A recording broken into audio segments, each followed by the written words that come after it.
പ്രിയപ്പെട്ടവരെ, വീണ്ടും ന്യൂനമർദ്ദം.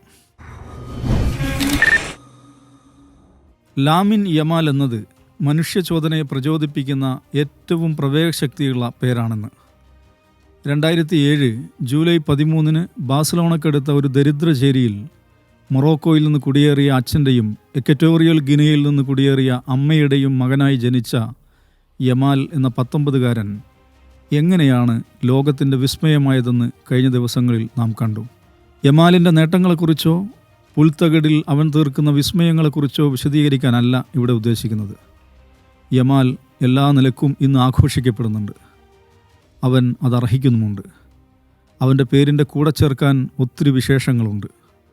ഫുട്ബോൾ ചരിത്രത്തിൽ തന്നെ യുവേഫ ഫൈനലിനും ഫിഫ വേൾഡ് കപ്പ് ഫൈനലിനും പങ്കെടുത്ത ഏക കൗമാരക്കാരൻ എന്നതാണ് ഏറ്റവും ഒടുവിൽ അവൻ എടുത്തണിഞ്ഞ പട്ടം. യമാലിലെ പ്രതിഭ വലിയൊരു പ്രതിഭാസമായി മാറിക്കൊണ്ടിരിക്കുന്നതിന് സാക്ഷ്യം വഹിക്കുകയാണ് നമ്മൾ. ലാമിൻ യമാലിനെ നമ്മളിങ്ങനെ സന്തോഷപൂർവ്വം ആഘോഷിക്കുമ്പോൾ അത്ര സന്തോഷകരമല്ലാത്ത ഒരു കണക്ക് പറയാം. സ്പോർട്സിലെ വംശീയ വിവേചനത്തെക്കുറിച്ച് പഠിക്കുന്ന സംഘടനയാണ് Spanish observatory on racism and xenophobia ഒബെറാക്സ്. കഴിഞ്ഞ ലാലിഗ സീസണിലെ വംശീയതയെ അവർ ട്രാക്ക് ചെയ്ത് രേഖപ്പെടുത്തിയിട്ടുണ്ട്. Monitor for the observation of hate in sports mood എന്ന പേരിൽ ഒരു AI ടൂൾ വികസിപ്പിച്ചാണ് പഠനം നടത്തിയത്. കഴിഞ്ഞ സീസണിൽ 33,438 വംശീയ അതിക്രമങ്ങൾ ഓൺലൈനിൽ നടന്നതായാണ് അവർ രേഖപ്പെടുത്തിയത്. ഇതിൻ്റെ 60% ലാമിൻ യമാലിനെതിരായിരുന്നു. വിനീഷ്യസിനെതിരായ വംശീയ പരാമർശങ്ങൾ 29%. കിലിയൻ എംബാപ്പെ, അലയാന്ദ്രോ ബൽദെ, ഇബ്രാഹിം ദിയാസ് എന്നിവർ ശേഷം വരുന്നുണ്ട്. ഒബറാക്സ് ഡിജിറ്റൽ സ്പേസിലെ വംശീയ അതിക്രമങ്ങളാണ് ഡോക്യുമെൻ്റ് ചെയ്തത്. എന്നാൽ ലാമിൻ പലവട്ടം ഓഫ്ലൈനിൽ അഥവാ സ്റ്റേഡിയത്തിൽ നിന്ന് നേരിട്ട് വംശീയ മുദ്രയുള്ള പരിഹാസങ്ങൾ കേൾക്കേണ്ടി വന്നിട്ടുണ്ട്. കറുത്തവൻ, കുടിയേറ്റക്കാരൻ, മുസ്ലിം വംശീയ അതിക്രമങ്ങൾക്ക് വിധേയനാവാനുള്ള ഘടകങ്ങളെല്ലാം അവനിൽ ഒത്തുചേർന്നിട്ടുണ്ട്. യൂറോപ്യൻ ആധുനികതയുടെ പുരോഗമന കുപ്പായത്തിനുള്ളിൽ ഒളിപ്പിച്ചു വെച്ച വംശീയ ഡമ്പ് യമാലിനെ കാണുമ്പോൾ അറിയാതെ പുറത്തേക്ക് ചാടും. പക്ഷേ ഇത് ലമീൻ യമാലിൻ്റെ മാത്രം കഥയല്ല. Zinedine Zidane, Lilian Thuram, Vinicius Junior, Neymar, Antonio Rudiger, Raheem Sterling, Karim Benzema, Kylian Mbappe, Mesut Ozil വംശീയതയുടെ കയ്പനുഭവങ്ങളിലൂടെ കടന്നു പോകേണ്ടി വന്ന ഇതിഹാസ താരങ്ങളുടെ പട്ടിക നീണ്ടതാണ്. ഇക്കഴിഞ്ഞ ഫിഫ വേൾഡ് കപ്പിൽ ഫ്രാൻസും പരാഗ്വേയും തമ്മിലുള്ള മത്സരശേഷം പരാഗ്വേയിലെ പാർലമെൻ്റ് അംഗമായ സെലസ്റ്റ അമരില നടത്തിയ പരസ്യ പ്രതികരണങ്ങൾ ഞെട്ടിക്കുന്നതായിരുന്നു. എഴുതാനറിയാത്തവൻ, ഫ്രഞ്ചുകാരനായി നടിക്കുന്ന കാമറൂണിയൻ, പരുക്കൻ, വൃത്തികെട്ടവൻ എന്നിങ്ങനെ പോയി അവരുടെ പരസ്യമായ അധിക്ഷേപങ്ങൾ. മത്സരശേഷം പരാഗ്വൻ കളിക്കാർ അവൻ്റെ മുഖത്തടിക്കണമെന്നായിരുന്നു അവരുടെ ആഗ്രഹം. ഫ്രഞ്ച് ദേശീയ ടീമിലെ മിന്നും താരമായിരുന്ന ലിലിയൻ തുറാം റിട്ടയർമെൻറ്റിന് ശേഷം സ്വന്തമായി ഒരു ഫൗണ്ടേഷൻ തുടങ്ങി. അതിൻ്റെ പേര് തന്നെ Lilian Thuram foundation education against racism എന്നാണ്. ഫൗണ്ടേഷൻ്റെ ടാഗ് ലൈൻ ശ്രദ്ധേയമാണ്: one is not born racist, one becomes racist. ജന്മന വംശീയ വെറിയനല്ല ആരും, ആളുകൾ അങ്ങനെ ആയി മാറുന്നതാണ്. അതിനാൽ വംശീയതയ്ക്കെതിരെ പുതിയ തലമുറയെ ബോധവാന്മാരാക്കാനുള്ള പദ്ധതികളുമായി പ്രവർത്തിക്കുകയാണ് ലിലിയൻ തുറാം. അറബ് മുസ്ലിം പശ്ചാത്തലമുള്ളവർ അവർ പിച്ചിൽ എത്ര മികച്ച പ്രകടനം കാഴ്ചവെച്ചാലും ചെറിയ വീഴ്ചകളുടെ പേരിൽ വംശീയമായ അതിക്രമങ്ങൾക്ക് വിധേയമാവും. ഫ്രഞ്ച് താരം കരീം ബെൻസേമ 2011 ഒരു അഭിമുഖത്തിൽ പറഞ്ഞത് ഇങ്ങനെയാണ്: basically if I score I am French, but if I don't I am Arab. നിങ്ങളുടെ ടീമിന് വേണ്ടി നിങ്ങൾ എത്ര സംഭാവന ചെയ്തിട്ടും കാര്യമില്ല. നിങ്ങളുടെ ഒരു ഷോട്ട് മിസ്സായാൽ നിങ്ങളിലെ അറബിയും മുസ്ലിമും കറുത്തവനും എല്ലാം വിചാരണ ചെയ്യപ്പെടുന്ന അവസ്ഥയാണ് കരീം ബെൻസേമ വരച്ചു കാട്ടിയത്. പ്രസിദ്ധ ജർമ്മൻ മിഡ്ഫീൽഡർ മസൂദ് ഓസിൽ 2018 സമാനമായ മറ്റൊരു പ്രസ്താവന നടത്തുന്നുണ്ട്: I am a German when we win, but I am an immigrant when we lose എന്നായിരുന്നു ഓസിൽ പറഞ്ഞത്. ഓസിൽ പിന്നീട് ആ രാജ്യം തന്നെ വിട്ടുപോയി എന്നത് അതിൻ്റെ ശേഷപത്രം. 2025 റൂട്ട്ലെറ്റ്സ് പ്രസിദ്ധീകരിച്ച യൂഡോ മെർക്കലിൻ്റെ പുസ്തകമാണ് racism, xenophobia, anti-Semitism and Islamophobia in European football എന്നത്. യൂറോപ്യൻ കളിമൈതാനങ്ങൾ എന്തുമാത്രം മുൻവിധികളാൽ നിറഞ്ഞതാണെന്ന് ഈ പഠനം നമ്മെ ബോധ്യപ്പെടുത്തും. വംശീയ അധിക്ഷേപങ്ങളുടെയും വിവേചനത്തിൻ്റെയും ഈ കയ്പനുഭവങ്ങൾ യൂറോപ്യൻ ഫുട്ബോളിൽ നിന്ന് മാറി നിൽക്കാനല്ല, മറിച്ച് കൂടുതൽ കരുത്തോടെ മുന്നോട്ട് കുതിക്കാനാണ് പുതിയ തലമുറ കളിക്കാരെ പ്രചോദിപ്പിച്ചത്. ലാമിൻ യമാൽ അതിൻ്റെ ഏറ്റവും തിളങ്ങുന്ന ഉദാഹരണമാണ്. കുടിയേറ്റക്കാരൻ, മുസ്ലിം, കറുത്തവൻ എന്നെല്ലാമുള്ള നിലയിലാണ് ലാമിൻ ആക്രമിക്കപ്പെടുന്നതെങ്കിൽ ആ സ്വത്വങ്ങളെയെല്ലാം കൂടുതൽ തിളക്കത്തിൽ പ്രകാശിപ്പിച്ചു കൊണ്ടിരിക്കുകയാണ് അവൻ. തൻ്റെ ഇസ്ലാമിക വിശ്വാസവും മതസ്വത്വവും അവൻ എവിടെയും മറച്ചു വയ്ക്കുന്നില്ല. ഗ്രൗണ്ടിലും ഗ്രൗണ്ടിന് പുറത്തും അവൻ അത് ഉള്ളുറപ്പോടെ എപ്പോഴും രേഖപ്പെടുത്തും.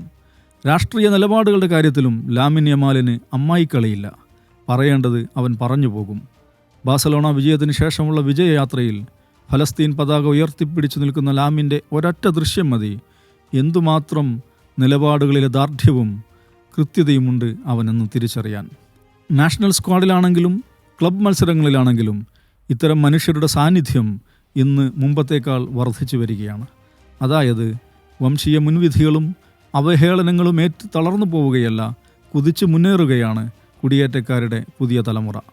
1980കളിലെയും 90കളിലെയും യൂറോപ്യൻ ടീമുകളിലെ പ്രാതിനിധ്യ ഘടനയും ഇപ്പോഴത്തെ ഘടനയും തമ്മിൽ താരതമ്യം ചെയ്തു നോക്കിയാൽ ഈ വ്യത്യാസം നമുക്ക് ബോധ്യപ്പെടും. നിശബ്ദരായ 1-2 കുടിയേറ്റ കളിക്കാരെയാണ് അന്ന് നിങ്ങൾക്ക് കാണാൻ സാധിച്ചിരുന്നതെങ്കിൽ ഇന്ന് അവർ എണ്ണത്തിലേറെയുണ്ട്. ഫ്രഞ്ച് ടീമിൽ അവരാണ് ഇന്ന് ഭൂരിപക്ഷം. താരനിരയിലെ എണ്ണം പറഞ്ഞവർ കുടിയേറ്റക്കാരായ കറുത്ത നിറക്കാരാണ്. കളിക്കളത്തിലെയും പുറത്തെയും അവരുടെ സാന്നിധ്യം സൃഷ്ടിക്കുന്ന സാംസ്കാരിക മാറ്റങ്ങളെക്കുറിച്ച പഠനങ്ങൾ ഇന്നേറെ ലഭ്യമാണ്.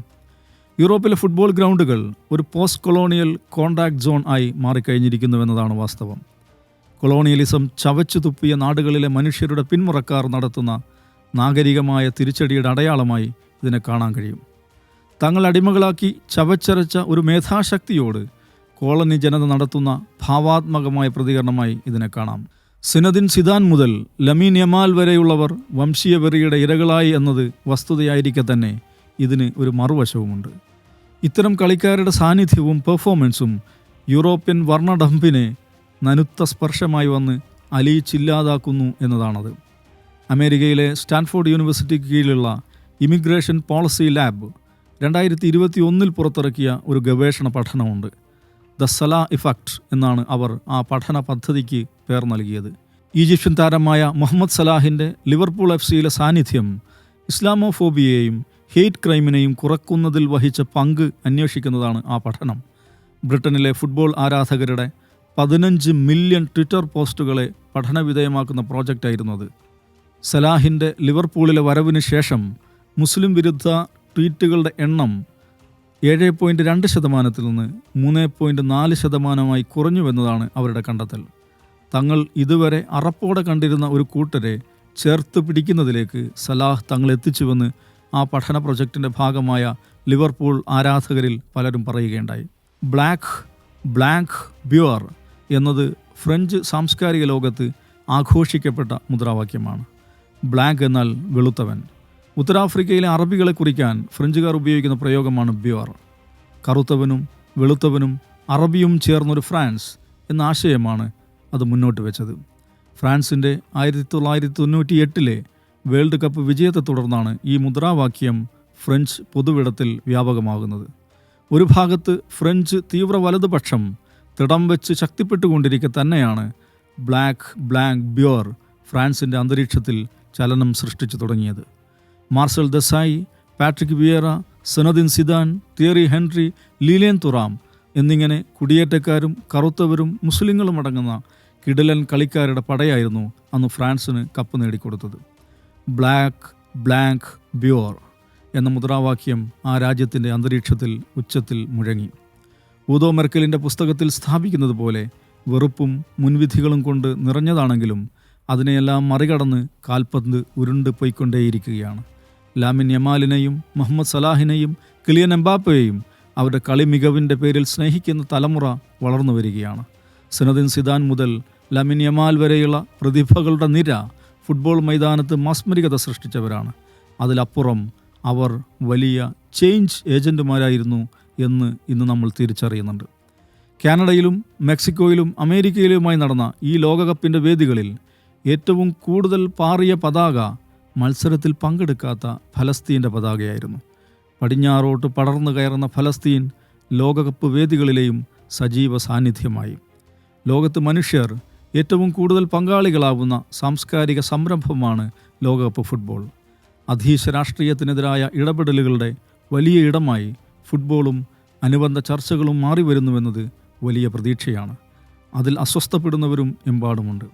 അങ്ങനെ അസ്വസ്ഥരാവുന്ന മിത്രങ്ങളെ നമ്മുടെ നാട്ടിലും കാണാൻ കഴിയും. പക്ഷേ പുൽമൈതാനങ്ങൾ പുതിയ പാതകൾ തീർത്തുകൊണ്ടേയിരിക്കുകയാണ്. ലാമിൻ യമാൽ അതിൻ്റെ ഇങ്ങേയറ്റത്തുള്ള തിളങ്ങുന്ന ഒരടയാളം മാത്രം.